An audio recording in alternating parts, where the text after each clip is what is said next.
इस वक्त की बड़ी खबर सामने आ रही है, जहां पर मिडल ईस्ट को लेकर अगर बात की जाए तो ईरान और इजराइल के बीच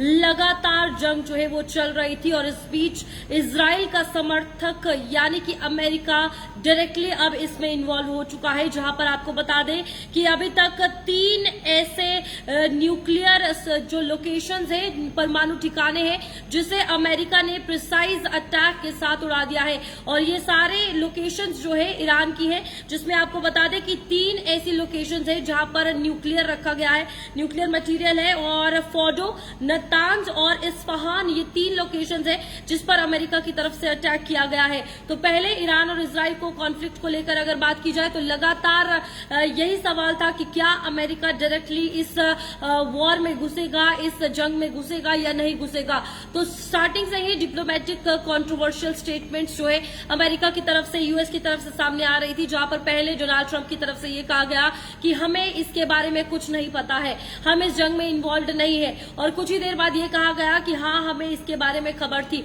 और अब डायरेक्टली अमेरिका जो है इस बीच घुस चुका है, जहां पर अमेरिका की तरफ से 3 ईरानी परमाणु ठिकानों पर यानी कि न्यूक्लियर लोकेशंस पर अटैक किया गया है, जिनका नाम फोर्डो, नतांज और इस्फहान बताया जा रहा है। और डोनाल्ड ट्रंप ने आज सुबह सवेरे फिर से प्रेस कॉन्फ्रेंस की और यही कहा कि अगर पीस नहीं होता यानी शांति की बात नहीं होती तो और स्किल्ड और प्रिसाइज अटैक जो है अमेरिका करेगा। यूएस की मिलिट्री तैयार है, जहां पर हाई अलर्ट जो है डिफेंस सिस्टम को लेकर कर दिया गया है और टीवी चैनल जो कि अमेरिका का मेन टीवी चैनल है उस पर भी हाई अलर्ट किया हुआ है, सिक्योरिटी और ज्यादा बढ़ा दी गई है। तो ओवरऑल सिचुएशन जो है वो बिगड़ती हुई नजर आ रही है। इसमें अब ट्रंप यानी कि अमेरिका डायरेक्टली घुस चुका है, इजराइल का साथ देता हुआ नजर आ रहा है। दूसरी तरफ इंडिया की अगर बात की जाए तो सॉफ्ट पावर डिप्लोमेसी इंडिया कहीं ना कहीं खेल रहा है और इस बीच ईरान के साथ भी अच्छे रिश्ते हैं और इजराइल के साथ भी इंडिया के अच्छे रिश्ते हैं। और इस बीच इंडिया अभी शांति की ही बात कर रहा है कि दोनों जो देश है मिडिल ईस्ट की अगर बात करें तो शांति की बात करें और जंग को आगे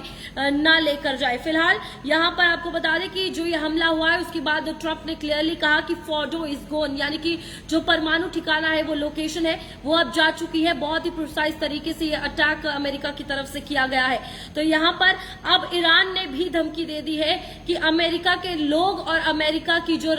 मिलिट्री है वो अपने आप को सेफ रखे, क्योंकि ईरान न पूरे तरीके से लड़ने के लिए तैयार है। अब सिचुएशन ये बन सकती है कि कहीं ना कहीं ईरान के हालात जो है वो खराब हो रहे हैं, लेकिन अब ईरान हो सकता है रिटेलिएट बहुत बुरे तरीके से वो आखिरी बार कर सकता है, क्योंकि लगातार जो बैलिस्टिक मिसाइल्स दागी जा रही है और अमेरिका की तरफ से ये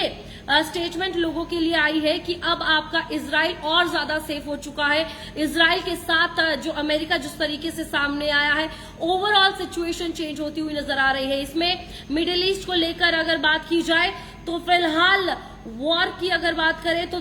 वेस्ट को इससे काफी ज्यादा फायदा हो सकता है। लड़ाई यही है कि आखिरकार क्या कौन सी जो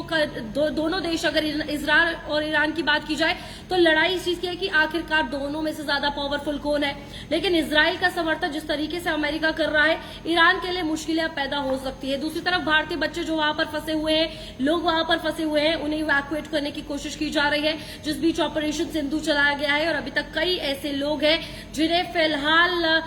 वापस लाने की कोशिश की जा रही है। इसमें आपको बता दें कि कई सारी स्टेटमेंट जो है सामने आ रही है और स्टेटमेंट में एक स्टेटमेंट आपको बता दें कि प्रफुल्ल बख्शी जो कि एक्सपर्ट है, डिफेंस एक्सपर्ट है, उनकी तरफ से ये कहा गया कि ईरान को अब समझ में आया कि अमेरिका कितना ज्यादा सीरियस है। तो बिल्कुल अमेरिका की